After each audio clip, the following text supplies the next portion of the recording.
So we've just heard from our chefs panel, and we experienced, again, a wonderful meal last night thanks to one of our panelists. But now let's move on to the infrastructure of pertaining to urban agriculture and food. We are going to hear from Viraj Puri from Gotham Greens, the CEO of Gotham Greens, which focuses on startups on green building. And Viraj Puri, the CEO, has done startups as it pertains to green building in places as disparate as New York, as Africa, as India. And so with that, let me invite to the stage Viraj Puri, who will talk about a case study in sustainable urban agriculture. Viraj. Thank you. Thank you. Thank you. Good afternoon. Pleasure to be here. Thanks for having me. We've heard a lot today about agriculture's enormous impact on the natural world, particularly with fresh water use. And in response to this enormous ecological pressure, we're starting to see a lot of momentum toward addressing some of these issues through a more sustainable food system. Now, a more sustainable food system is going to require myriad solutions. There is no silver bullet or panacea to fixing the modern agricultural system. There are many ways to farm responsibly and sustainably, and those methods have to be well suited to unique geographical, economic, and social contexts. So I'm going to spend a little bit of time today talking to you about the work that our company does in the field of sustainable urban agriculture and the role that it can play toward an overall more diverse, sustainable food system. So Gotham Greens is a pioneering commercial-scale urban agriculture company and leading regional producer of hyper-local, premium quality, greenhouse-grown vegetables and herbs. Our pesticide-free, non-GMO produce is grown in technologically advanced, climate-controlled urban greenhouse facilities. And these facilities allow us to sort of grow year-round, 365 days of the year, using a fraction of the resources compared to conventional farming. Our company has now developed and operates 170,000 square feet of high-tech greenhouse facilities across 2 cities, New York City and Chicago, providing a very diverse spectrum of purveyors with that high-quality local produce. So we've got institutional food customers, we've got retailers ranging from Whole Foods Market in Tribeca to ShopRite in Coney Island. We've got Michelin star-rated chefs like at Gramercy Tavern serving our product, but we've also got food banks like the Greater Chicago Food Depository and City Harvest, also capturing our product. We were founded in 2009 in Brooklyn, New York, and now have operations in Brooklyn and Chicago, as I mentioned. So our goal was not just to create this culinary product that's of premium quality, but it was also really to address these very staggering, very serious issues confronting the modern agricultural system. So from a macro sort of global context, we've heard a lot about it today, but I'll quickly, just to kind of frame my presentation, talk about some of those. So agriculture is the leading consumer of land on the planet. Most of the world's land mass is used by agriculture, and increasingly more and more of land is being used toward agriculture. Agriculture is the leading source of global water pollution. It's not industrial runoff or manufacturing runoff or municipal runoff. It is agricultural runoff that is the leading cause of global water pollution. We've heard today about 70% of the world's fresh water withdrawals goes toward agriculture. And agriculture also contributes to about 15% of the world's global greenhouse gas emissions. So in addition to these issues, we have also some major trends that are expected to place additional significant pressure on the environment and strain on the food system. One of which is population growth. According to official UN estimates, we're going to be 9 billion people by 2050. That is a lot more mouths to feed. The second is urbanization. Urbanization requires that food, once it's grown, packaged, needs to be transported to get to city dwellers. And over 50% of the world's population now lives in cities. Food waste. Somewhere between 40 to 60% of the food that we actually produce that leaves a farm or leaves a manufacturing plant ends up in a landfill. So we've got all the enormous impact of that. And of course, is climate change. So our solutions toward controlled environment agriculture using a fraction of the resources compared to conventional farming can provide urban residents with a fresher product, a more nutritious product, grown under the highest quality of food safety and environmental sustainability. We can recycle all of our irrigation water over and over and over again, allowing us to use 10 times less water than conventional farming. We can eliminate the use of pesticides, eliminate any sort of agricultural runoff, and we can actually locate these on retail stores. So it takes this notion of food miles to food footsteps. So greenhouse grown can be very energy intensive. That's been one of the knocks on greenhouse agriculture, that it takes a lot to heat it and cool it. At Gotham Greens, 100% of the power that goes toward our greenhouses comes from renewable sources. We use non-GMO seed. We eliminate the use of herbicides and pesticides completely. And by being in urban communities, we can help fuel those communities through job creation. Most of the farm workers in this world don't do it out of choice. They do it out of necessity, out of poverty or subsistence. We're proud to say at our company, people are aspirational farmers. They want to farm, and they want to work at our company. And by growing in this really close proximity to customers, it really eliminates on the amount of food that's actually thrown out and wasted. We'll spend a little bit of time focusing on water for a second, because obviously that's the theme of this gathering today. In this country, about 80% of the food comes from California. This chart, I know it's probably not super clear to those in the back, but the top left talks about the drought conditions that are taking place in California. It's not just extreme drought, severe drought, it's considered exceptional drought. And these conditions have been persisting for the last decade. So 99% of all almonds are grown in California. Walnuts, 98% of pistachios, 95% of broccoli, 92% of strawberries, and in the bottom right corner, 74% of all lettuce. So in the bottom right corner, you see lettuce, and that darkest green patch, that's where most of it is grown, and that's sort of in Salinas and Monterey in the Central Valley. If you gaze back up to the top left, and you see the darkest burgundy color, that's also the area where most of the lettuce is produced. Blown up, you can see, this is from April 14th, 2015, and without getting into the science on the slide, red means bad. The darker it is means even worse. And that's where most of the lettuce and the leafy greens and fresh produce that we eat in the United States comes from. Some satellite images show you the progression in just the last 10 or 15 years looking at groundwater reserves. Again, green is good, replenished, red is bad, drought. What's exacerbating the problem is laws. In this country now, you can just basically drill deeper for water. It's like sticking a straw into the ground and then just sucking and sucking and sucking. And you can suck more than what's just under your plot of land. It can be your neighbor's plot of land as well. So even if one farmer chooses to farm a little bit more responsibly as far as water use is concerned, his neighbor might not, and his groundwater will also be depleted. Sort of the tragedy of the commons. Just some more images of the staggering scale just in the last 4 years in Yosemite and Half Dome to look at the snowpack there. The most staggering fact is we farm in the desert. California is a desert, essentially. And by sticking that straw in the ground and sucking up all that water, there's a lot of other adverse impacts besides just drought. It's also this concept of the land sinking, which is known as subsidence. So in California, about 1 foot per year, the land sinks down. And since 1970, the San Joaquin Valley, in some areas, as much as 28 feet, the land has dropped. So that has an enormous impact on the overall ecosystem and biodiversity, but also on infrastructure. The subsidence in Santa Clara Valley has required various infrastructure improvements totaling more than $756 million. That image in the middle shows a farmer of where the land was in 1925 and where it was in 1977. This picture shows a 6-foot-tall farmer and where the land was in 1988 and where it was in 2013.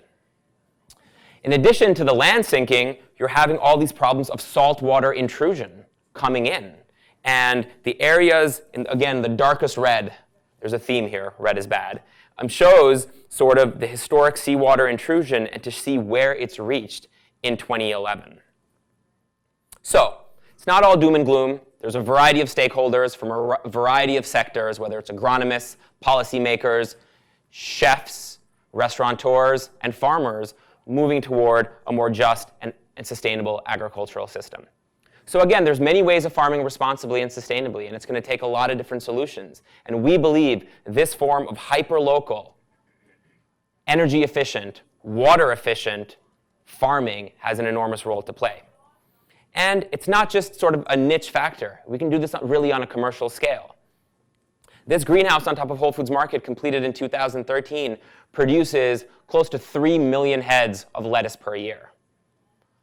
Our latest facility in Queens, New York, produces over 6 million heads of lettuce per year.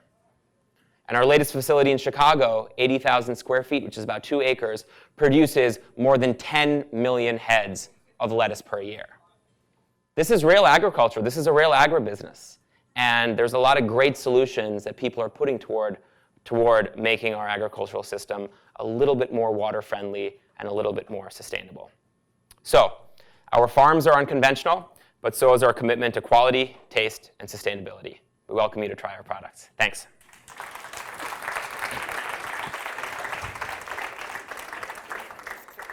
Yes.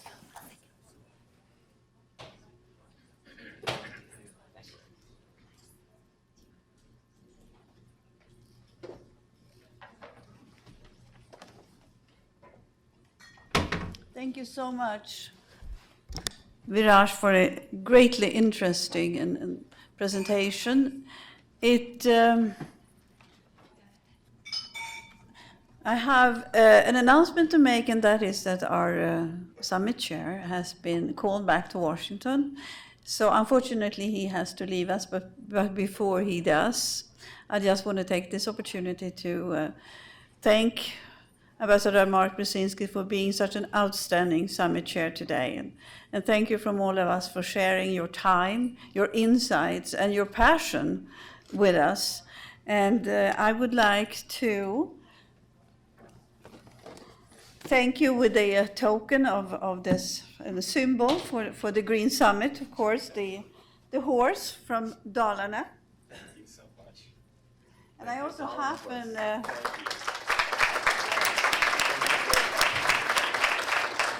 happen to know that as an ambassador in Stockholm, you're participating as a guest in a cooking program. Yes, that's right. So we halv åtta hos mig. That's right. So when I was in Stockholm a couple of weeks ago, I bought a special apron from Svensk 10, since I now know you are enjoying cooking. That's right, exactly. So with this, thank you so much. Thank you so much for that. this day and being with us. We couldn't have asked for a more timely, more passionate, more outstanding summit chair. So thank you so much. Thank you. It is my pleasure, and how natural as the sunrise it is for a Swedish-American organization to host a Green Summit. Thank you for including me. Thank you. And bon voyage. We hope to see you soon again.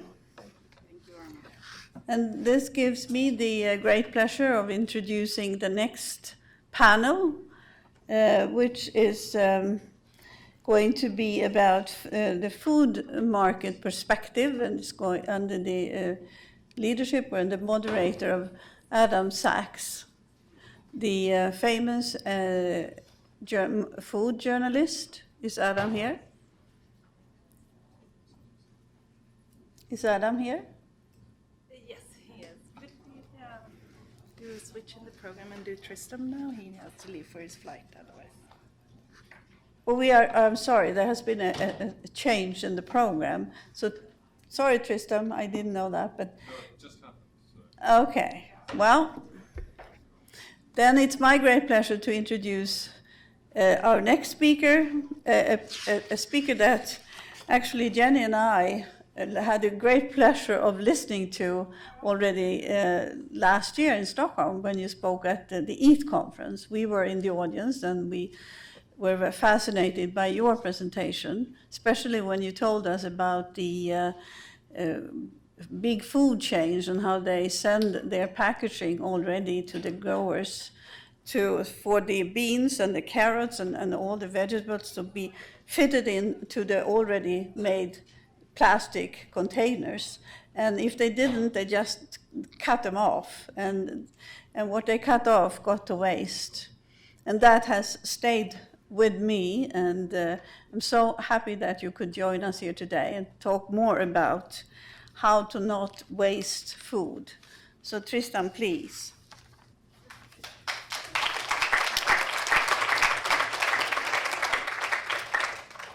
Thank you very much.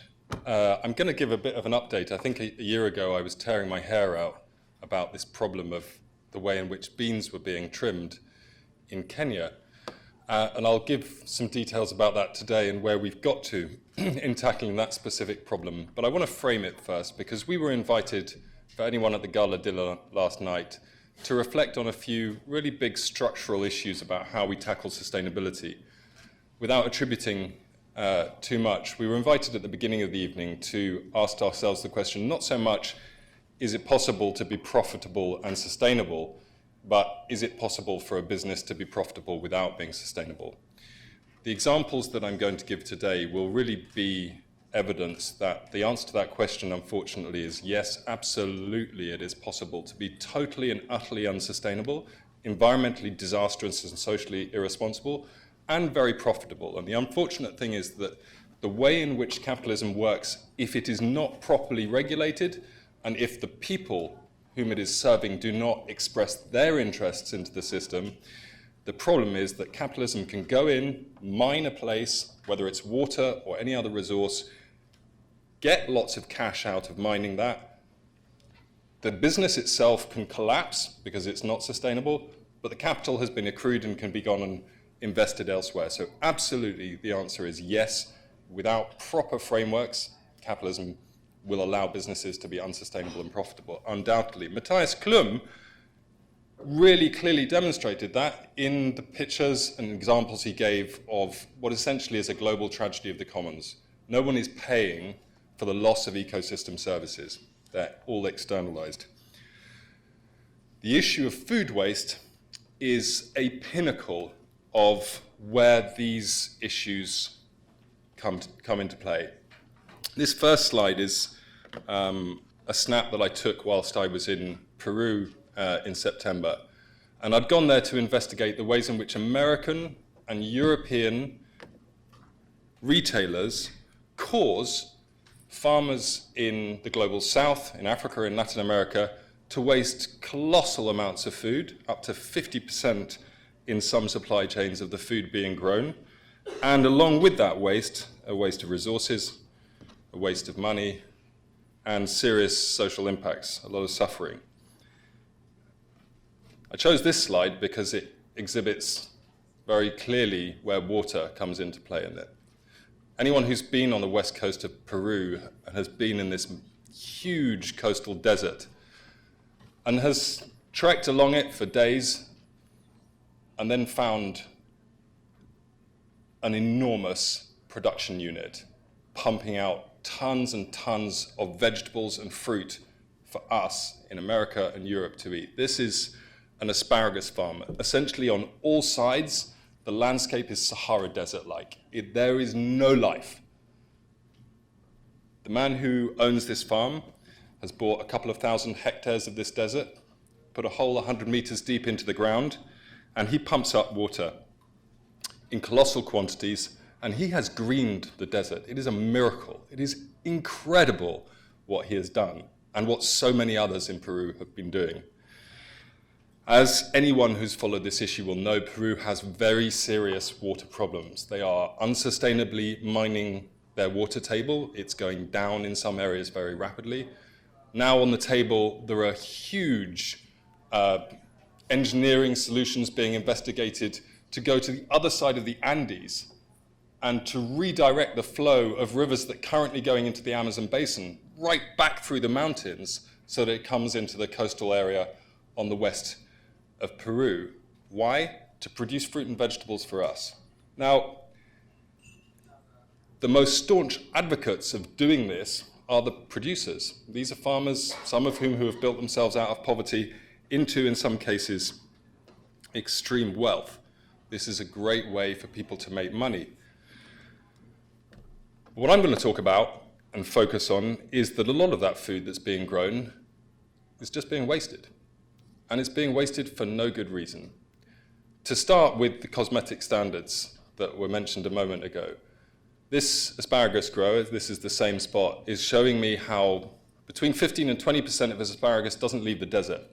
It's either too thin, too crooked, or the florets aren't perfectly shaped for the European and American markets that he's supplying. There is nothing wrong with this asparagus. Indeed, he gave me several crates of these reject asparagus that his workers normally just leave on the desert floor to take away. I was organizing one of the things that my organization, Feedback, specializes in, interactive public awareness raising events. We convert wasted food into delicious meals and raise awareness about it. And I took away this asparagus and I got one of the top chefs in Peru to cook it up into an amazing dish. And it was really good food. And on a daily basis, he's wasting colossal tonnages of it. This was a few miles down the road. It's a citrus grower exporting Tangelo, in this case, to Europe and America. And this is 1,000 tons of wasted citrus. This is a regular occasion for him. He's frequently wasting on this scale. And why? Because of minor skin defects. There's nothing wrong with the fruit on the inside of this Tangelo. And if you're having difficulty seeing what's wrong with this Tangelo, that's kind of the point. You have to be an expert to spot the kind of defect that these people are forced to pick out.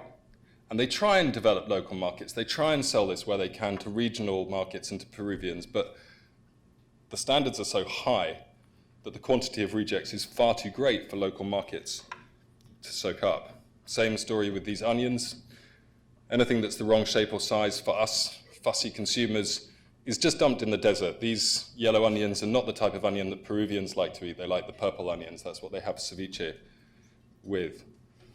So all of this waste is water. It's land as well, but it's water, and it's water in a scarce part of the world where water is a scarce resource, and it's a part of the world where there are genuinely millions of hungry people who are hungry. So if we ask ourselves the question, is it possible to be profitable and unsustainable? This is a classic example. So what are the structures that give rise to this tragedy of the commons, a conflict of interest, if you like? There are businesses losing out. How come there are businesses that can gain from this? And what, more importantly, must we do about it? I'm going to give the update on the beans now because I believe we have progressed quite significantly in this area, and as a result have saved a lot of water and a whole lot of other things as well. This was the example of the beans. The beans here have been trimmed down to 9 centimeters to get them into the packet that the supermarket in the United Kingdom requires them to get into. Now, all of the wonky beans, the bent ones, the fat ones, the misshapen, not perfectly green ones, they've already been chucked out. These are the perfect, straight, lovely beans that have passed all the cosmetic tests. And then the farmers are cutting off 20 to 30% of the length of the bean to get them into these stupid crates. Now, that represents 20% of the water that has gone into growing the beans. And for anyone involved in agriculture in sub-Saharan Africa, Kenya hasn't even mapped its water resources yet, and it's undergoing a horticultural boom. Maybe it's sustainable, but no one really knows. The lions and the elephants that are losing their habitat can certainly tell you that it's not sustainable. We do need to increase production in these areas, but at the moment, there is no check to the profit incentive of food production, and there's no check to the wastage. This lady is casting out mange tout. Ironically, they're called mange tout. It means eat everything. Not a single one of these mange tout are going to be wasted. This isn't as a result of cosmetic standards. This is a result of an order cancellation. This is a supermarket in Europe who has said, we want this to be grown, and then 6 months later, when it's grown, actually, we don't need it anymore. We're getting cheaper mange tout from Guatemala, or the market isn't there because the weather is really rotten, no one's eating them. And all of the cost lands on her. No one pays her for the resources that she's used. No one pays her for the water she's used. No one pays her for the seed that she bought. And no one pays her for the fertilizer and the labor that she's put into growing this crop. Moreover, these ladies who are destroying an entire crop of basil for exactly the same reason, an order cancellation, they're living on less than $2 a day, and they get paid half wages. This is the very bottom of the chain, and they get paid half wages when the order cancellation comes in, and they just destroy the crop. For them, as they explained, it's the difference between putting food on the plates of their families and not putting food, educating their children and not educating their children. They are bearing the risk in our market. There's a fluctuation in demand. Somebody has to bear that risk. There is a powerful company, the retailer in Europe and America, and it is able, through its disproportionate power, to offload that risk onto the people that can least afford to bear it. There is a conflict of interest, a moral hazard, and I'm quoting there the Competition Commission of the United Kingdom that investigated supermarkets for this kind of behavior back in 2008. So how do you make a company act in a more sustainable and fair way that is, from a macroeconomic perspective, clearly the better way to behave, the way that is in the interests not just of these farmers, but of the planet as a whole? Well, it starts with us, I believe, citizens. We must be mobilized and we must demand that the food system that we buy into every day does not cause egregious waste of water, of resources, of food that people could eat. My own organization, Feedback, we organize massive participatory events, for example, feeding 5,000 people with food that otherwise would be wasted and celebrating the many solutions to this kind of problem. And we've been doing that around the world, and I'm pleased to say in the spring of next year we'll be doing it here in New York. We promote the charities and other organizations that are embedding these kinds of solutions. We've done this across Europe and started to do it in America. We also organized one of our Disco Soup events in Nairobi to shed light on this specific problem in Kenya. This is all food that otherwise would have been wasted being turned into meals to raise awareness about the colossalness of the problem. The first thing that we did was really raise awareness about this bean issue. We thought this was a really good example of the kind of waste going on. And having campaigned on it publicly and engaged the supermarkets with this extent of the problem, we got halfway pretty quickly. It is now the norm in UK supermarkets not to trim the bean at both ends, but to trim it just at one end. That's an improvement. They've changed the packaging so it's a bit more flexible with size. Overnight, this cosmetic change reduced waste in these supply chains by 30%. The monetary equivalent of that saving was 70,000 euros from one supplier, extended over to the whole of the export of just this one product, green beans, from Kenya to Europe. That amounts to $20 million, which is about 0.04% of the entire Kenyan economy, from one single little change that affected no one in a negative way. The issue of order cancellations and forecast amendments, causing these farmers to destroy entire crops, is more difficult to achieve. But we did it in the United Kingdom. We did it by passing a piece of landmark legislation called the Groceries Code Adjudicator Act that says when a business cancels an order or amends a forecast and it incurs cost to a supplier, that cost must be shared so that there is a shared interest in reducing waste. If you don't have that kind of regulation, businesses can make profit by offloading the costs onto others. So what I'm really saying is that if we want business to act in a sustainable way, complacency is not how we're going to get there. Assuming that there are long-term interests for a business in being sustainable is deeply misguided. We, the citizens, must demand that that happens, of the businesses directly, but also of the governments that can regulate those businesses and prevent moral hazards from running our system. I think my time is up, is it? Have I got one more minute? Great. More widely, everyone who has talked about food today will have mentioned population growth. Unfortunately, I missed most of this morning, but I can guarantee you've been told, have you not, that there are 9 billion people on the way, that diet shifts are moving to more meat and dairy-rich products, diets, and that this means that we've got to increase global food production. Have we heard that message today? Am I right? Yes. Right. The problem with that analysis is not just that it's wrong. The problem with that analysis is that, in fact, it is the single greatest threat to long-term global food security. The reason for that is that the main way in which we are increasing production globally is by increasing the amount of land that we put under cultivation. And that conversion of wild space into agricultural land is the single biggest impact humans have had historically and are having on nature. Not just water, but biodiversity, hydrological cycles, carbon dioxide emissions. All of these things are being pushed first and foremost by food production. So when you hear that we need to double food production or increase it by 60, 70, 80%, at the same time as halving environmental impact, that's a lovely idea. But it has no basis in probability. It's possible that a miracle new agricultural technology will come along, as it did in the second half of the 20th century. It's not impossible that that will happen.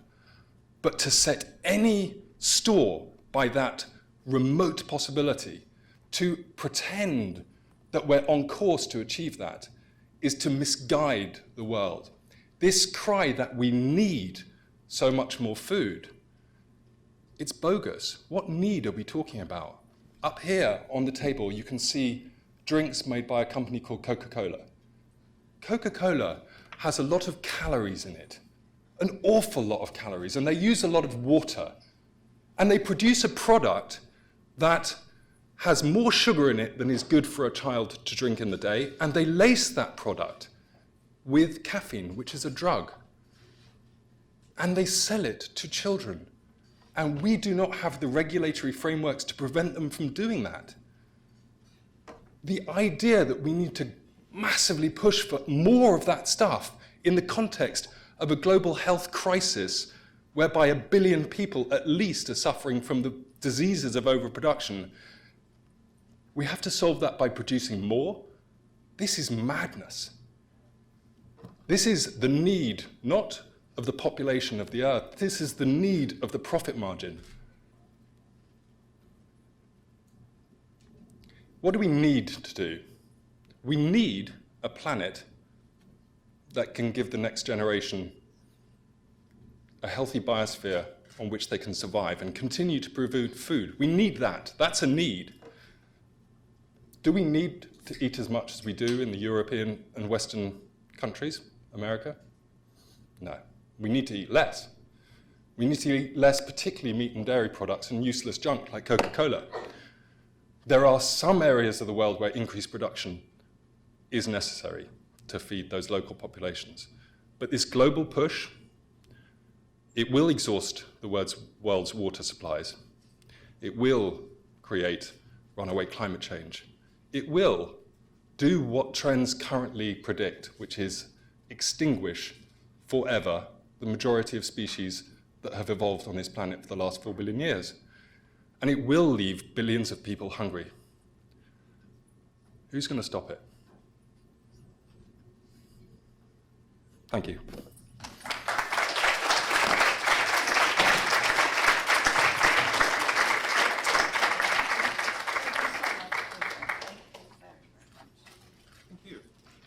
Thank you so much for an excellent presentation once again, and for giving us so much to think about. And also thank you for fitting us into your hectic program. I know you are flying out very soon, very shortly. Thank you for being with us. And now it's time for our next panel, which will give us the food market perspective. And while we are inviting our moderator for that panel, Adam Sachs, editor-in-chief of Saveur magazine, and his panelists, we are also handing out energy bars from one of the panelists from Whole Foods, John Lawson. So now may I please invite Adam Sachs up to the podium or stage. Sure, whatever, however you Please. describe it. Thanks very much. I'm Adam Sachs, I'm the editor-in-chief of Saveur magazine, and I'm gonna cheat as a moderator a little bit and not introduce my co-panelists and let them do carry the burden of introducing themselves. So let's start with Louise Koenig? Did I do all right with that? Koenig, yes, Koenig, that's me. sorry. Why don't you guys all come up? John Lawson from Whole Foods, who's offering you these non-Coca-Cola treats today. And Johannes Kohlberg from Paradiset. Did I say that right? Yeah. All right. So Louise, you want to kick it off and tell us a little bit about what you do at Coop in Sweden, and maybe a few words about how you deal with the issues of sustainability and water at Coop. Yeah. So for you who don't know the cooperative group, we have about 700 stores in Sweden, all over Sweden. We're the second biggest retailer. We have all kinds of food. So we're not a specialized retail in organic or so. We're owned by 3.4 million members, and that's about a third of the Swedish population. We're 9 million people. And of course, we can influence in many, many ways. I will come back to what Tristram talked about, because it's always hard to follow him. It's provocative and mind-blowing, but it's actually that's the way it is. But we have about 5 million customers every week, so of course we can make a difference. And what we have said that we want to do, we want to deliver a sustainable assortment in sustainable stores together with sustainable suppliers. That's our way of making a difference. And what do we then mean with a sustainable assortment? And I think it's a little bit important to spend some time on. We say that that is organic products, it's environmentally adapted products, healthy products, and fair products. And of course, local. Swedish products, but also as Marcus said, Swedish products, we have a very challenging climate, so we don't have so much of Swedish products, but it's important for our customers. So that's what we call a sustainable assortment. And the question is really, why is it so easy to make the wrong choice in the store? Why do we make it so difficult to make a right choice, a more sustainable choice? And I think we have a very important task here to make it easier and easier to understand what a more sustainable choice is. So something that we've been focusing on for the last 60 years is actually selling more organic products. And I want to show you an example. We're going to show a film here that is called The Organic Effect. It's a film that has had its own viral spread all over the world since May this year. And actually, 37 million people all over the world have seen this film now. We have it in different languages. And it's not a commercial, it's an initiative where we talk about organic food. And that's really the bearer of our sustainable assortment. And why I want to show this film is also because if you have a simple, thought-through message, you can reach many people, and that is what we have to do with all sustainable food. So we're going to show the film. Most of what is grown today is treated with pesticides. That's not so healthy for the environment, but does it really affect us? Meet the Palmbok family. They don't eat organic food. Det kostar mer än vanlig mat. Det blir en stor skillnad när man är många i en familj. But for the next 2 weeks, the Palmboks are going to eat only organic. Before they begin, urine samples are taken from each of the family members. And it turns out they have a number of different pesticides inside their bodies. Vi hittade framförallt insektsmedel, svampmedel och stråförkortningsmedel. Vi äter insektsmedel. Ja, äckligt. Ja. So, everything in the kitchen is replaced, and they begin eating only organic. Then, another round of samples are taken, and now, almost all the pesticides have disappeared.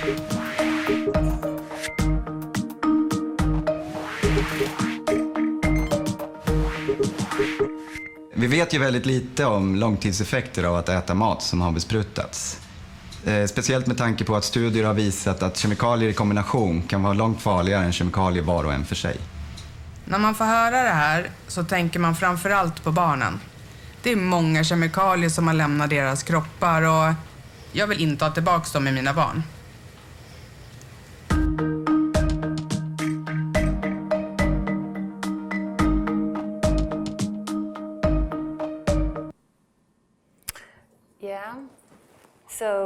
This is a film that has been very, very successful. And talking about what is the issue with water here. And of course, we have been driven organic sales very much due to the connection to chemicals and the use of chemicals in conventional agriculture. What we have done now that we launched 10 days ago is a similar film. It's about how we as a retailer and you as a consumer impact food waste. And we talk about that 800 billion people are hungry today, but almost 1.9 billion people are obese. It's like Tristram said, we probably have already today food for 12 billion people, but we're wasting a lot. And in this film, we're also talking about the simple fact that if you throw away one avocado, you actually throw away 200 liters of water. And why is that so? We talk about virtual water, and that means all the water that has gone into actually producing the avocado and sell it in the store. So basically what we're saying here is that if you would throw this away, we throw away 200 liters of water. It's a horrible fact. And this is just an avocado. You can think about a hamburger, or if you talk about 1 kilo of meat. So actually, we did this, and we have had the same or even more positive effects from this film, the last. So the campaign or the initiative had already paid itself, I can tell you that, in marketing and brand value. And also our fruit and vegetable purchaser, he has installed a new food solution for selling avocado in our stores that probably will reduce the waste connected to avocados in the store, because everybody, what they do, they pick them up and they squeeze them. And then nobody else wants them. So now we have a new in sales solution at the store that will probably reduce the waste from the avocado with 75%. You can't touch the avocados when you go. No, exactly. But but it's just a few examples to say how concrete we have to be from all these policy and knowledge that we have, what we really can do. And that is our role as supermarkets, as I see it. Here we can make a change in everyday's life. Okay. Yeah. I want to get back to that idea of food waste for sure, but let's just go down the road. John, do you want to talk a little bit about your role at Whole Foods and the role of sustainability and how you choose products for the stores? Sure. So I've been with Whole Foods for about 12 years now.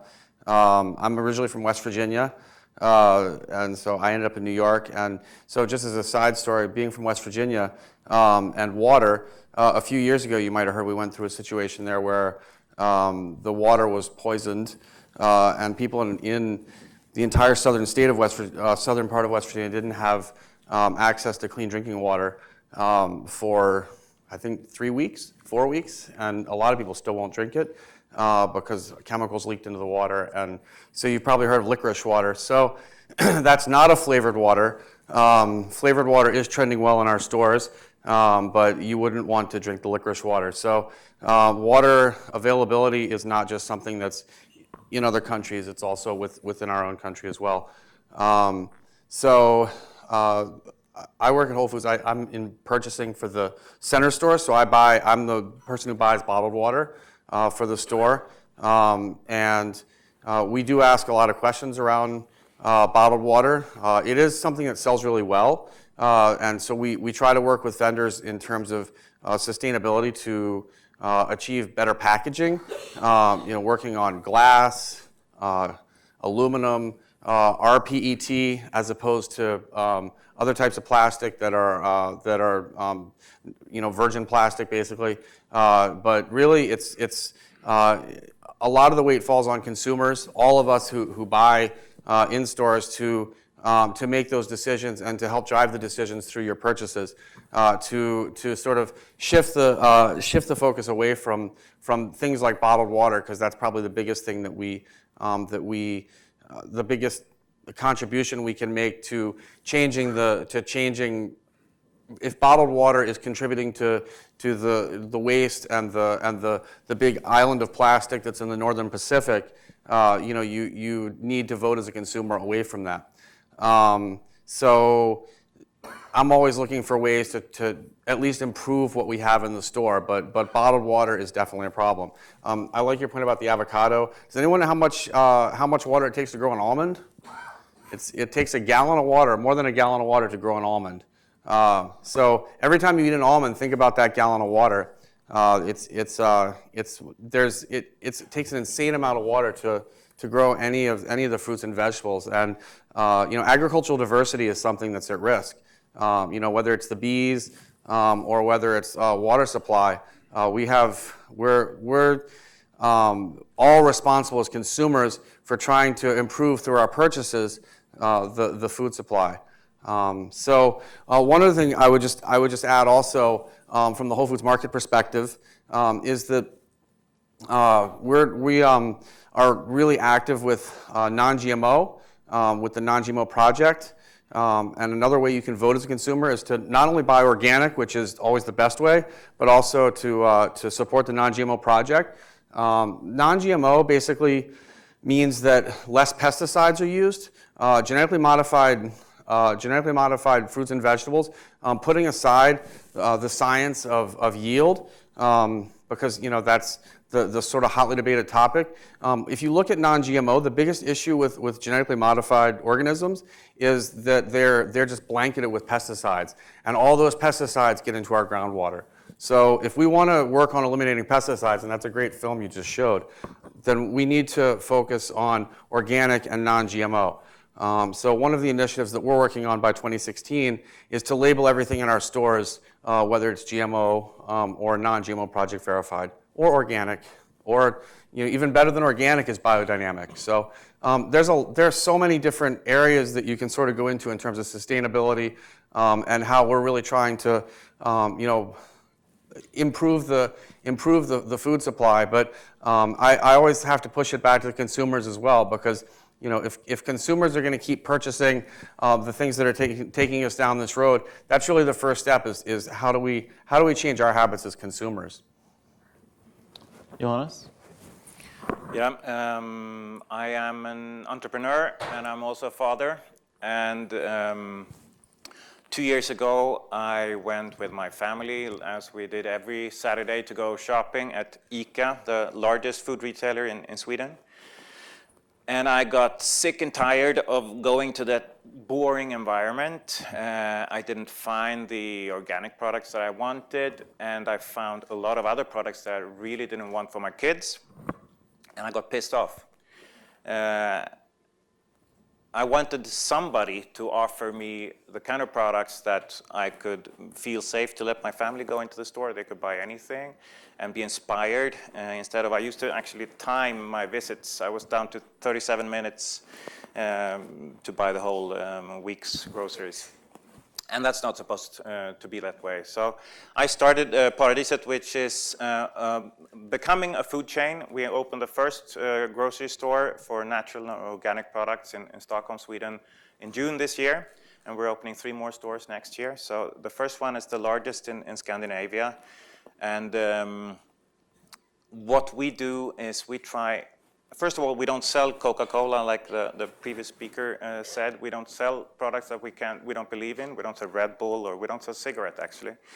And we have also all the greens, all the produce that are becoming difficult to sell if there's short date left on them. We make juice, we make salad, we make food. So we don't have zero food waste, and that's something we're very proud of. And our small contribution to this market. Another thing that we really focus on is small scale, because one of the biggest problems, as all the speakers have been talking about today, is the industrialism of the food business.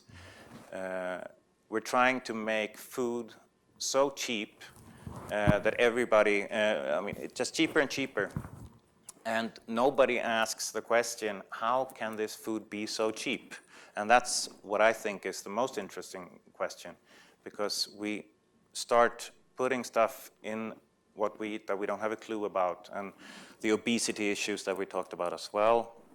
It's not that we eat too much, but it's what the larger corporation put in the products to make them as cheap as possible. And this, to me, I find horrifying, and the morale of the grocery business is very, very low. So we're trying to put our foot down and some backbone in the industry. Let's talk about the idea of food waste a little bit. I mean, it's something that the previous speaker brought up, and Louise brought up with the sort of the avocados that go to waste. Is the onus on the customer or the retailer to not just educate but take care of food waste? You're saying you're a zero food waste operation. I mean, it's one thing to say, get you a better avocado, but when I get home, no one is there looking over my shoulder telling me, don't throw that away, it's brown. How do you get people to not waste the food they're already buying? And then is there really a responsibility on the retailers and to simply buy more food that would otherwise go to waste? I think we have a responsibility. I think that already when you come to the store, we have decided that we don't have so much multiple prices. For example, you buy 2 and you get 3, because we know that people waste that. So I would like to take it totally, like to take it away, but it's not so easy. I think we have a role to educate people. I think a lot of people, they don't know what they should do. If they should put it in the fridge, they should put it outside. How do you store a pineapple for it to ripen a good way? So I think we can do a lot to encourage people, give them tips, and also this, what Johannes is saying, that they're doing in the store. Of course, we're also doing that in our stores, but you can do it at home. If it's, for example, brown and mash, put it in the freezer, and then you can use it for a smoothie. Always have eggs at home, for you could do omelette out of everything. You can put everything down to lasagna. And for example, when we initiated this initiative 10 days ago, we also said, we have 10,000 employees in Coop, in Cooperative Sweden, and we said they should be our ambassadors. So we launched the whole idea about this, for example. It's the inside that counts, not just the outside. But then all people working in our head office, they got this one. I mean, it's a doggy bag, but it's a plastic bag. And it says, I'm a food waste reduction ambassador. So everybody got this, and they got very practical tips from what you do with your food and how you can preserve them in a better way. Kind of tips that my grandmother used to know. But people of today, they don't use it. They just look at the date, and then they throw things away. So we can absolutely do something. Are you buying produce that is part of the ugly fruit? Yes, we do. And is there a 2-tier labeling system or pricing system, or do you throw all the ugly stuff in with the... So actually what we did then 10 days ago, we introduced wonky vegetables. So that's vegetables, they are organic, or they are conventional, and they may be second grade, or non-graded, like Tristram said, and we're selling it. And then we're selling it in plastic bags, where they're also, in the plastic bags, they're coming tips on how you can use these vegetables and how you can try to avoid throwing so much food. And it's been incredibly successful. We don't have enough volumes from the farmers in relation to what the customer wants. So it's been tremendously successful. So we can do that. So you're doing it on both sides then. It's what you're buying and choosing, but also giving consumers education and tips about how to use this, where to use the ugly fruit, how to use it if it goes a little bit past its But it is difficult, and I think that what Tristram said, it goes for all of us. Actually, the idea with wonky vegetables came from when I was in Kenya at the same place. Tristram were 2 years ago and saw that. And it's one thing if it's affecting Swedish farmers, but these farmers out that he has met and I met, they earn $1 a day or less. Right. It's much more important for them. And 70% of all our produce today worldwide is coming from small-scale farmers. And John, is that something that we're going to see or should be seeing now at Whole Foods? Where is there, when you walk in and you see the beautiful display of vegetables, will there be a column for sort of bruised and irregulars, or is that something that you don't think the American consumer will go for? We have more of a culling program there, so when we have bruised or damaged fruit, I mean, we've focused on zero loss as well, but I think we focus more on taking those and moving them into other departments where they can actually be repurposed. So take the avocado, make guacamole, or make a smoothie, or make the lasagna, or whatever it is that... Yeah, more like Johannes is doing in his store. So that's been a real, for the last number of years, that's been a strong focus in the stores to sort of just move those out and have sort of pathways that they can move down through the store into the different departments and be repurposed. So, is there an education component to that too, of explaining to consumers that you're going to get this home and the apple's going to turn brown, but you can still make a nice pie out of it, or whatever do you take it to that step and sort of educate people on how to make sure they use all the produce they buy? I mean, we have demo folks in the store who definitely talk about that when they're featuring those products. I mean, I think about tomatoes. I mean, it's a great example of that, and the whole sort of ugly ripe tomato versus the perfect round tomato. And I feel like one thing that we've done is created a market for some of those off vegetables where our stores are empowered to buy from local farmers, and the local farmers bring in their crop, and we sell it. And we're not going through and picking out the picking out the crazy looking ones. We're embracing them and really trying to celebrate the fact that vegetables that look a little different are actually probably the better tasting vegetables because they're heirloom varieties. Right. They have more flavor. A lot of times they're a better taste or a new spin on something old. So we actually embrace and celebrate that. And Johannes, I know you wanted to talk a little bit about fish. You pointed out that water is where fish live. What are your ideas about sustainability in terms of how you choose and sell your fish? No, it's quite simple. We focus on only working with fish from sustainable places. I think we all do sitting here, so it's not something unique. But I think it's very important that you never compromise and educate your customers, like we're also saying. So I'm very grateful for Coop, who has a bit more resources than I do to make these films, because I think that's the way you see the connectivity between education and what you eat is very, very highly correlated. So the way forward, I mean, if people in Sweden or in the US could see the lecture that Matthias Klum gave, I think that would change a lot of people eating habits or buying habits. So we need to get the message out, and that's, I think, is the most important thing that we all can contribute with. Is it talking about stores that carry sustainable and non-sustainable, or GMO and non-GMO, organic, non-organic? Is labeling enough? Is giving consumers choice enough, or do you three feel that you're in a position to say we should be not carrying the things that the world shouldn't be buying? I mean, it's a lot of pressure, I think, on consumer to find educate themselves, and then also look at the prices and make decisions about their family. Even after watching a compelling video like that, you're out shopping for the week and you're looking at it's 59 cents a pound versus $1.99 a pound, and you might just, when no one's watching, take the bag of non-organic vegetables. Do you think that we'll get to a point where stores will simply not carry both, and the responsibility is on the side of the stores themselves?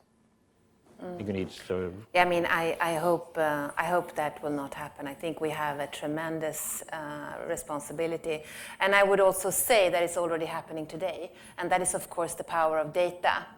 And as soon as you have a loyalty card, we know exactly how you shop, when you shop, in what store, what you buy, what your wife buy, etc. So we have data. So basically, also we can either give you inspiration to buy more of that. If you buy a lot of Coca-Cola, we say, why don't you buy more? Or we say, why don't you buy fruit juices instead? So of course we can steer that. And I think that we should do that. And then I also think that the labeling in the store is too vague in many, many cases for a normal customer to appreciate or to understand. So education is really, really important. And making a film or doing other things to grow awareness, I think, is absolutely crucial. And we have a role there. Absolutely, it's our responsibility. But you think consumers should have the choice? They should have. I think they should always have a choice, and that's been our ambition.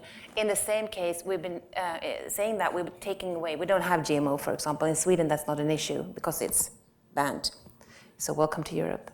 And then we take away certain things. Like Johannes said, we only say sustainable fish in our stores, for example. So there the customers don't have a choice. When it comes to meat, we try to take away the worst meat and prioritize the good one. So we are working towards that.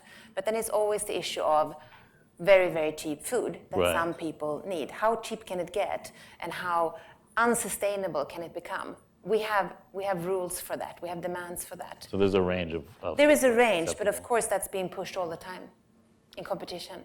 John, what about at Whole Foods? I mean, I know I've noticed the numbering system about sustainable meat or humanely raised meat, and it's compelling because you can buy the 4s and the 5s, but the ones, if I don't remember if I'm getting my numbers right, but the ones that are less humanely raised are still there for sale. Do you feel that we're moving towards a point where you simply have just the humanely raised sustainable ones and let others sell the ones you don't feel as good about? Well, I think it goes to, I mean, one thing that we really need to address is the high cost of cheap goods. and cheap foods, especially in this context. And what I think people don't necessarily wrap their heads around is that when they go buy the cheap alternative to whatever they're buying, that there's a cost to that. It may not be a visible cost, but there is a cost. And whether it's in future healthcare or environmental degradation, that cost is the invoice will be coming, as Matthias put it.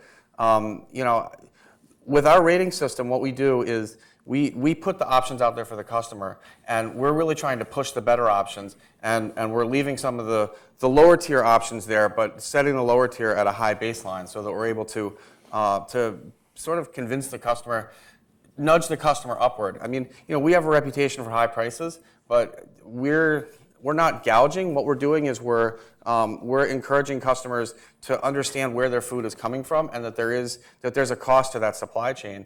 And they're being misled when they're paying less for something somewhere else. If you compare an organic chicken broth, an organic, and the rating system is GAP rating, Global Animal Partnership, and that a GAP rated chicken broth to a Swanson's chicken broth, the Swanson's chicken broth is cheaper, but what's being taken out that you're saving that money now? And so we've done the same with our seafood. So we introduced a seafood rating system where we had our red rated, green rated, yellow rated, and red rated, yellow rated, green rated. And so what we did was we left the red rated on sale. We introduced the program, and we left the red rated on sale for 6 or 8 months, I think, to sort of educate customers that, okay, you're buying this, but this is a red rated seafood. So this is an endangered, non-sustainable species. And then at a certain point we said, on this date, and this was a few years back, we cut the red rated. So we sort of put it on a standard and then cut it and inform the customers so they understood when that was going away, why that was going away. So it's a combination of education, not just from us, but from all of us to really understand where everything is coming from and why standards are important and how to get there, in a sustainable way. I think we've been all saying education. I've been asking education, but I think when you see a movie like the one Louise showed, I mean, there's education where you know something, and there's something where you see it and it viscerally, emotionally affects you. I have 2 young kids, and when my son was born, I came across a video that I'm sure everyone in this room has seen, because I've mentioned it to other people, they've all seen it, and or maybe it was a picture. It was guys in like hazmat suits spraying strawberries, and it looked like they were putting out a chemical fire or something. And so I had never thought about buying organic strawberries. Just that one picture sort of changed my idea. When kids on the way, we're only going to buy organic strawberries. Who knows I don't know if organic strawberries are better or not. But are there ways that you three think that you could push education to make it more, to sort of hit home more and tell a story a little bit about the food and make connections for people that they'll understand, other than just labeling and putting out data about pesticides? Absolutely. And I think one thing that we can do much more is actually work with our packaging. Because it's when you buy, in Sweden, we always put out the milk package on the table. So there's a lot of information on that, but we could use packaging as information bearer and also use digital, communication channels to move this further. But then I would also like to say that we do that with price all the time. So we're really competing. So I work very close with the marketing, so to say, department. But of course, there's always a debate on who should communicate the most. And I think that's why we're not seeing more stories. When you say we do that with price, what do you mean? You do that? Well, you communicate price all the time, right? Right. If you would see the same amount of sustainable communication related to food, where it comes from, in relation to the price communication we're using. Right. And sort of just saying, this is on sale, or we can... Exactly. So, yeah. Johannes, what about you? You had the personal revelation that you just didn't want to be, you were angry and you didn't want to be in that kind of store. Yeah. How do you get others to feel that way? I think a lot of people are educated. They know that this stuff is better, but how do you get them to have that visceral reaction and make changes in their buying habits?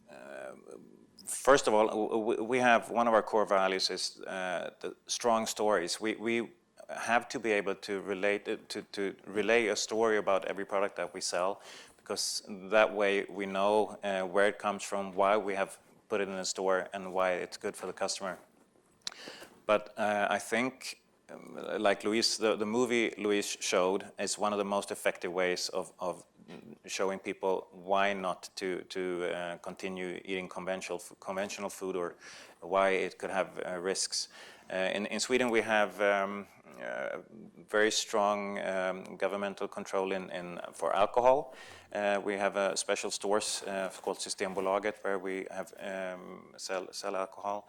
I'm not saying that we should governmentally control the grocery industry, but I think that the government should be able to help informing the people of the consequences of cheap food, for example, and the ecosystem and how everything relates, because it's going to take time. We've been brainwashed for so many years with just cheapest price, cheapest price, cheapest price.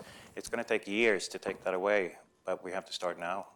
All right, I got a sign that we should wrap it up. So thank you, panelists, very much. I appreciate it. I'm sure we could talk for another couple hours about this, but very compelling. Thank you. Thank you. Thank you. Thank you. Well, thank you so much. What an interesting panel. And I would like to congratulate our moderator, Adam, for being editor-in-chief of this fine magazine, Saveur, which happened to be my favorite food magazine. And should also be mentioned that that magazine is owned by a Swedish publisher, the Swedish publishing company, Bonnier's Group. And congratulations to Louise for the transformation of Coop. I have had the pleasure during my summer vacations in Gotland to witness firsthand the transformation that is taking place in your stores, and it's fabulous. And also congratulations, he just disappeared, I would say, to Johannes for... There you are. It's just a fabulous story that you realized, or how you could put this in reality. So congratulations and good luck. I can't wait to visit your store next time I'm in Stockholm. And also congratulations to John from Whole Foods for the continued success with that great store. And now we are looking forward to welcome on stage Dong Ping Wong, the founder of a company called Family. And he's going to tell us his interesting plans to put a pool in East River. Please.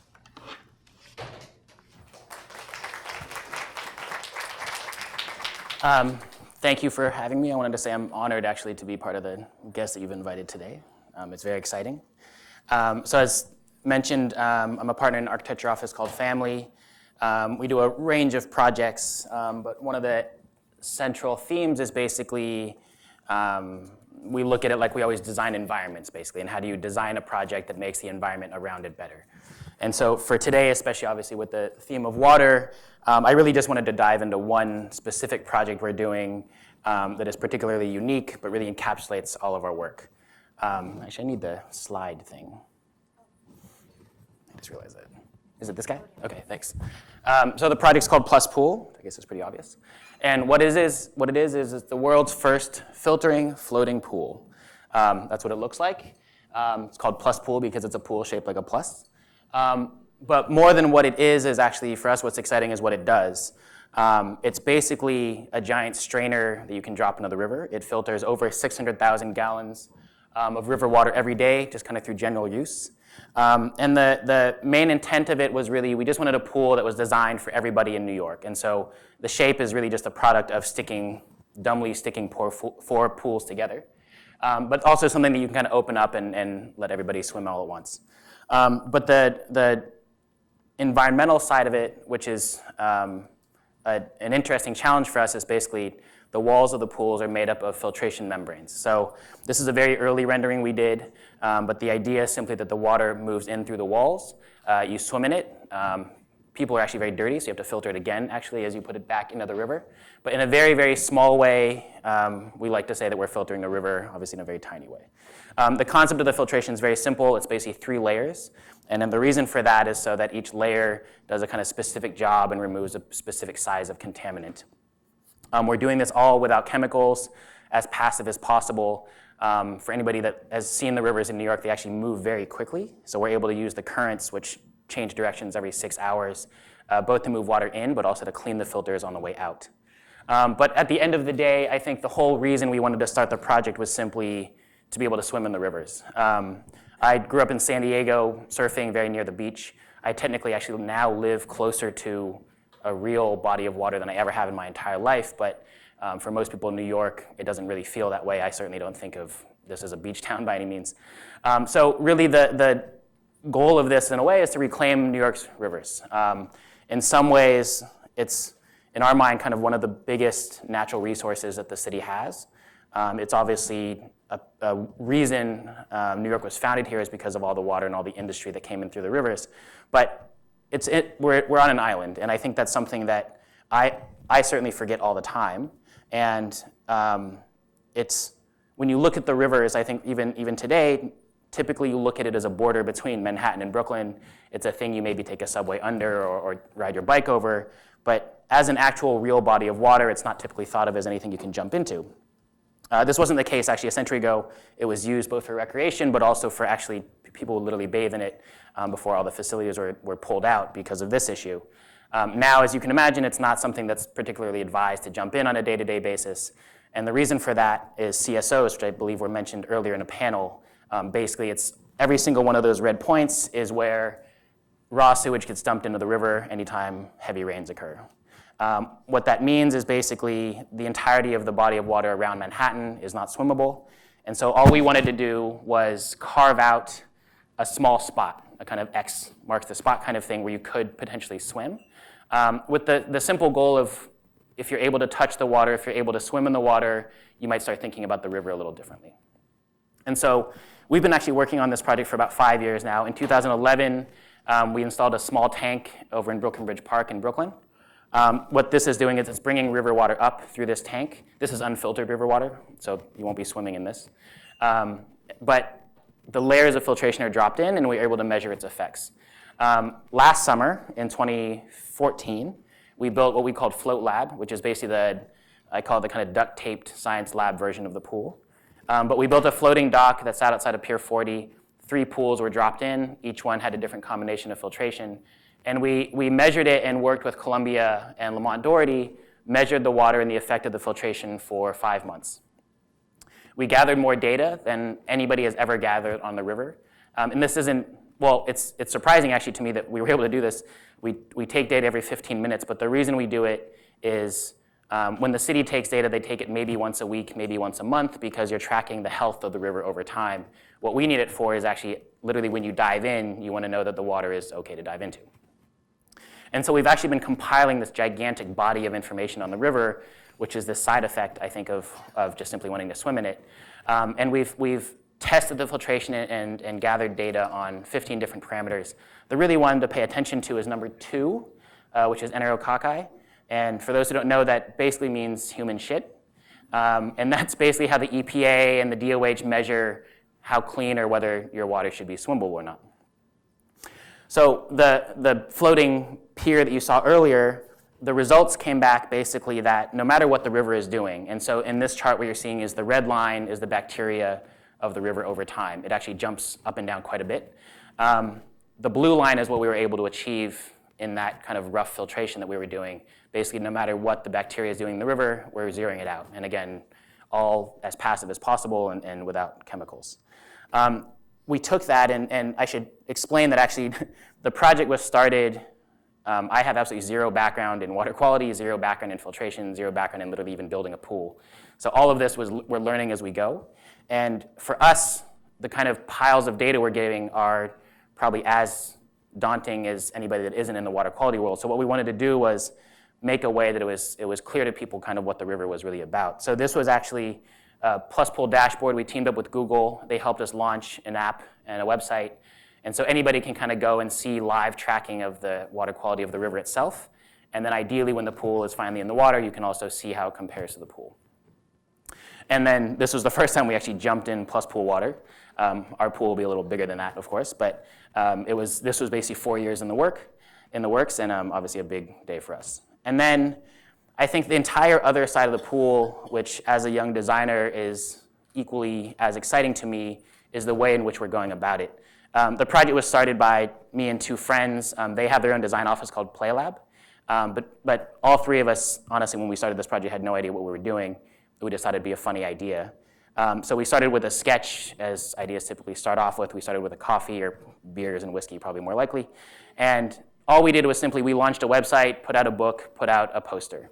And at this point, it was simply a silly idea that we didn't know if it was possible. But what we did was, on the back of the book, we had a whole list that said we need help from, and a list of architects, urban planners, politicians, lawyers, marine engineers, filtration engineers. We invented engineering disciplines that we didn't know whether they existed or not, but we thought we might need help from. And what happened was, within a day, our website crashed. It was picked up at virtually every news outlet in New York. Pro tip, basically, New Yorkers love talking about themselves. So launch in New York, and also launch a pool project at a really hot day in the summer, which helped us a lot. We've been international, actually, with some press. Very proud to be on Letterman kind of before he retired, and making to his monologue. And we took that momentum and launched 2 Kickstarter campaigns, actually, one in 2011, one in 2013. And this was at a time, is everybody familiar with Kickstarter, actually? Okay. So when we first went on Kickstarter, we were the first civic project of this scale to go on, and still to this day, we're the largest civic architectural project to go through Kickstarter, and hit both of our goals, and used all of that funding that we got from thousands of people to test all the filtration. In a way, this is, I know it's a completely illegible slide, but it's one of my proudest slides of the project because it's the campaign for the first Kickstarter. It's about 3,000 people. All the different donor types from $5 to $100 to $2,000 that let us really kick this thing off the ground. And that's basically been the philosophy of the project, is actually building the pool from and for everybody. So it started off as a series of co-founders. We now have an incredible board of directors. We're a 501c3 as of March. Josh David there on the left, for those who don't know, is the founder, one of the co-founders of the High Line, and he was one of the first people we sent a book to. We basically kind of cold mailed him, I guess. And he was generous enough to actually invite us in that day and basically said, look, the High Line has taken me 10 years. Maybe it was even more actually at that point. Your project may take just about as long. And of course, us being assholes just sort of laughed and said, yeah, we'll be fine. It's probably going to take about that long, but what's amazing is we kept going back to Josh, kept updating him, and finally last year he said, remember when I said I wouldn't join your board? You should ask me again, which was a weird way to say that he wanted to join our board. So we asked him, and he joined our board. We've grown our team, not only kind of the management of the project and the 501c3, but actually an incredible slew of engineers. Arup, the 2 people on the top right, are our lead engineers on the project. Arup is one of the largest engineering firms in the world. One of the big points of validation for our project was right after we launched, about 2 weeks when we were just fielding random press inquiries, I got a call from Craig, who's a principal here in New York. And when I was coming through architecture school, Arup was the structural engineering firm, the engineering firm that all the designers looked up to. We didn't actually even bother sending Arup a package because we thought they were much too large and much too serious to take us seriously. And so when he called, I actually thought it was a fake call from a friend. And it took us 2 weeks for him to convince us that they were legitimate about it and that they wanted to donate services and actually work with us on it. And since then, of course, they've been incredible. But part of this is also the political side. So we've gotten a lot of political support, private support, cultural support. And we've tried to cultivate, I think, an entire community of people that work on this project and support this project everywhere from kind of rooftop pool parties to actual fancy galas. We had our kind of big proper gala, our second one so far, 2 weeks ago in Brooklyn. Politicians spoke. Our gala's a gold medalist Olympian came to our first gala. Kanye came to our first gala. Kanye took a photo of the gold medal at our first gala, which was a very weird night. And then, but the kind of philosophy generally has always been, whoever wants to be a part of it, this should be something that people in New York, around the world, can actually make happen. That regular people should be able to kind of change their city for the better. And so we've actually started a campaign a couple years ago called Tile by Tile, and the whole idea was how do we actually make it possible where people can contribute to the project and kind of own a piece of New York? So we broke down the pool into its smallest component parts, basically the 4 by 12 tile. And the entire pool is made up of 70,000 of these things, the deck, the sides, the walls. And the concept, anyway, was if every single tile was sold, the entire pool would be paid for. We've sold thousands of them already. I will say there's plenty more tiles available to buy. But what's great is this is, in a way, the project. I mean, the pool is great and all, but seeing this and actually seeing people from all over the world put what they want to see on the pool, literally call us and tell us that they're buying a tile for their grandchild because they want to be able to go there in a few years and walk around with their child. It's something I think we never expected the project to kind of take on, and certainly something that propels us forward every day. And what's that also done is actually taken us to a lot of other cities. We were called up by the mayor of Sydney when the project first started. We just were part of an exhibition in London that the mayor's office was part of there for swimming pools. And every one of these cities on this list is a city that has almost the exact same problem that New York does, has a body of water that they've contaminated just through development, and has people that probably want to swim. And so where we are now, literally as of this summer, is choosing the site. For anybody kind of in architecture and construction, typically you have a site first and then you build for that site. We dumbly did it the other way around, where we have a design and a piece of infrastructure, and now we're finding the best home for it.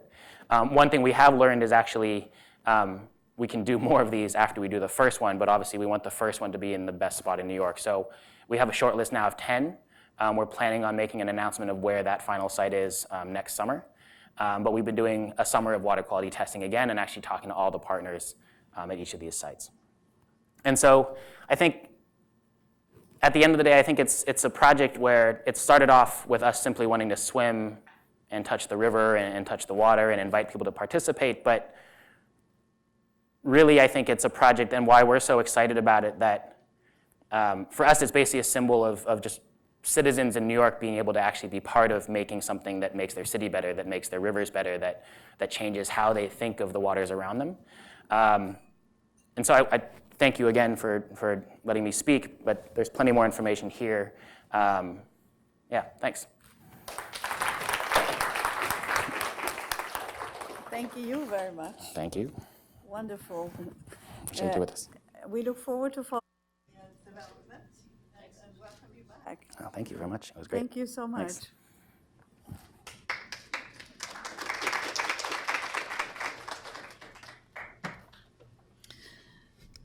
One thing that we are very proud of here with the Green Summit is our Green Award. And thanks to our wonderful and long time supporter, our wonderful partner, Deloitte. This has been made possible for 6 years now. And to present this year's Green Award, and also last year, the award that was given out in 2011, I would like to ask Andreas Marsetic, partner of Deloitte, to come up. Here or here? Over there? Thank you, Renee. Thank you. I will also, well, I'll start with calling up Petra and Yngve as well. Please come and join me. What we're doing as part of the Green Award, and I'm representing the jury, is to look for a Swedish company that has a sustainable and very actively environmentally friendly technique or product with the potential for economic success, as well as a product or technique that is potentially also very marketable in the U.S. on the U.S. market. So those are the four sort of main criteria for being a company that's looked at by the jury. And I have two very, very good examples with me now. Petra Wadström, who's the CEO and founder of Solvatten, the 2011 winner of the Green Award, as well as this year's winner, Ingrid Svensson, CEO of Alnat Clean Water. So congratulations, both of you, and welcome. And we have an opportunity now to talk about these two great companies, a little bit what's happened with Solvatten since 2011, and also know a little bit more about Alnat Clean Water. So I'll start by asking Ingrid to give us a brief introduction to the company. What do you do? What's your aspirations and your goals with the company? Thank you very much, Andreas. Well, we are in the market for what we call off-grid wastewater treatment. That means when everybody is producing wastewater, obviously, but if you're living a little bit outside the urban areas, you don't have access to the community system, the municipality system. You have to arrange your own. And I would say this company was based because we thought we could see that the conventional ways of treating wastewater had a lot of drawbacks. Either you were just putting the wastewater down into the ground, which is not very good for the environment, and also creates a problem because important nutrients will be lost. They will be just sitting in the ground. And the other main category for these systems was the more chemically driven systems where you add the chemicals on a constant basis.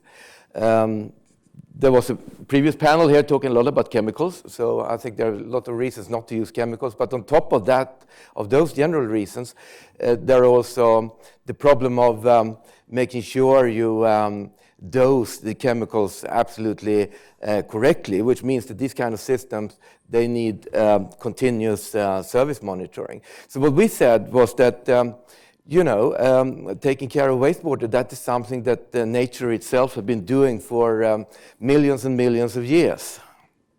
So there must be natural processes. And what we have done in our system, and you can actually see the picture here, this is an installation out at the customer, how it looks in reality. We are using natural microorganisms, and we are using natural aquatic plants. And they are, with a little help, doing the job. So in this way, we get a very robust system, which is virtually maintenance-free. I should not say it's a miracle, because it's something which is existing in the nature. But we are using what we call biomimicry. We're using what we call ecosystem services to the benefit of mankind. And that was a long answer maybe, but that's what we're doing. Who is the general sort of customer to the system and to the product? I would say more than 90% are property owners. I mean, families living out there on the countryside. But we also have a few conference hotels, establishments like that. And that's one of the advantages with the system, how we build it, because it's very modular. If you have a larger need than what you see here, this is what you see here on the screen is good for 1 or 2 families. But if you need more, you can just put more of these modules in parallel. So we have systems with up to 20 of these working in parallel, and then you can take care of the needs for several hundred people. Interesting. Petra, tell us a little bit about what's happened with Solvatten since we last met in 2011. Yeah, I first thought I could ask if anyone took a shower just in cold water this morning. No, probably because you have access to hot water. But it's more than 2.4 billion people living without access to the electrical grid. Mm-hmm. And about billions of people living in poverty, but where the sun is shining more or less every day. So Solvatten is using the solar energy mainly to provide a solution for poor people out in the world without access to hot and safe water. So it has happened quite a lot since 2011. And Solvatten, just how it works. It's using the sun to treat the water. It's treating for viruses, for bacteria and parasites. But it also is a portable solar water heater. So the sun is helping to make the water hot. It can be up to 75 degrees, so it's a very energy efficient solution. And we talked about cross-sector and silos, and I think it's very interesting to see Solvatten has so many multi-purpose solution.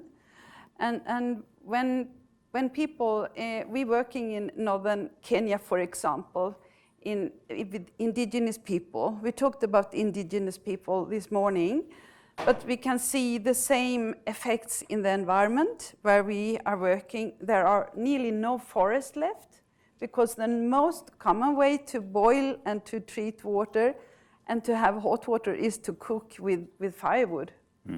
So to make a change, that's what we have done in Kakuma in Turkana, where it's nearly over 90,000 people today using Solvatten.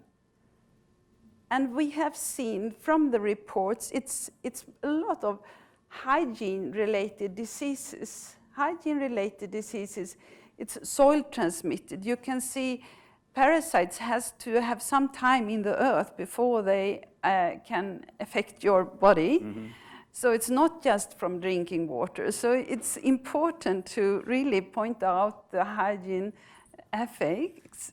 So you can see skin diseases has dramatically gone down, and eye infections because you can wash your face. And children under 5, we are especially working with mothers with children under 5. You can see the effects that giving a baby a bath and to reduce the risk of dirty environment. So we see the impact, and we hope we can scale up to reach more people. That's great. I understand also you're involved in the U.S. With the charity project. Can you tell us a little bit more about that? Yeah. It's one thing with UN is the UNFCCC. They have given us an award as one of the game-changing solutions to show in Paris for the climate COP21. Because you have to show good examples. There are positive solutions. So we are among one of those 16 solutions. So that's fantastic. And what we see also that here in the States, there are so many people who really are engaging in problems and solutions. And we are starting up a 501(c)(3). It's a not-for-profit organization in the US. So I think we can together, with share value, find a way forward. Ingve, can you, in relation to your business and where you are now, what are the sort of main challenges that you sort of have to overcome? Regulatory, market acceptance, share a little light on that. How does that work? Yeah. As per definition, starting as a company from scratch, you are working with very limited resources. So to create the awareness, to make people out there, the potential customers, to know that you are existing and that there is a better alternative available, I would say that's the main challenge, really. Then on the side of that, we've also had a few challenges like setting up production, organizing logistics, doing all this kind of dirty work. But the real challenge, that is really to reach out in the marketplace, and that's of course why I'm extremely happy to be a Green Award winner like this, because these kind of things helps a lot for us. That's clear. So yeah. Okay. And for you, Petra, any sort of major obstacles that you had to overcome to sort of get the product out or get acceptance? the acceptance from the users, there is no problem. It's very, very short. It's just the first day you get the chance to do savings and see the impact. But for us is that the users are not the customers. The customers today is our Swedish companies are supporting Solvatten, but they are also buying a sustainable project from us. So you can see we need some way of subsidizing Solvatten to reach the most vulnerable. And everyone said you have to find a way, you have to make it cheaper, but I don't think so. I think good quality for poor people and long-lasting product with long life cycle and a sustainable solution for poor people is the most important part we can work on today when we see the results and the threats in the environment. So I think we need support from many angles. I see. I think maybe to wrap it up, what are your sort of personal aspects around the global water challenge and securing clean water on the planet? Can you sort of share your views and visions on that as a final remark, starting with Ingve? I think there are a few things which I think has been an extremely interesting debate here today, but a few things I'm missing. I'm missing the debate about upstreams versus downstream, because to me it's not a given that everything shall be brought in long pipes and be treated in one place. I think we can achieve a lot of things by instead processing more upstreams. In that way, we can also build in some more pedagogics into the system, if you know what I mean. If you have a system like you saw on the picture here some minutes ago, then I can assure you that the family living there and they see their system every day, the probability that they will flush down something stupid into the toilet is very minimal as compared to if somebody is living up on the 28th story on the building here in Manhattan, but they're sharing the same system with 2.5 million other people. You know what I mean? So these aspects, I think, is very important. We have to see we have to make the many people see the big picture here. Water is not a black box approach. This is something going around. We have to behave good as people, and I think this is exactly what Petra, what you're doing is as well, to create this closeness to what is extremely fundamental to human being. Petra? Yeah, I think we have to look at things in a way like if you look at the value of letting a tree stand, look at concrete solutions, and I think with Solvatten as an example, who can really we have an impact in all the 17 Sustainable Development Goals. And how come? Yes, it's water, and it's water for poor people, and it gives access, and it gives a tool to people. So we have to make a whole picture for everyone. So we should not miss the people living outside the electrical grid. We have to join, I think. Mm-hmm. Okay, I think we'll reach out to the audience with one question or so.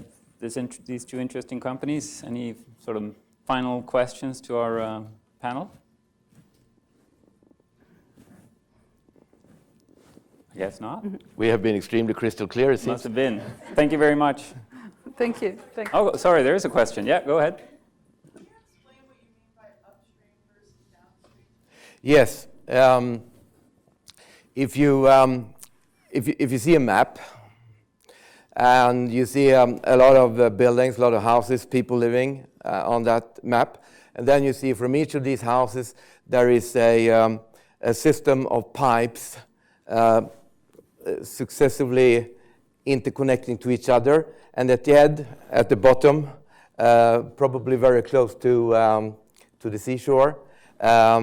there is one big wastewater treatment plan.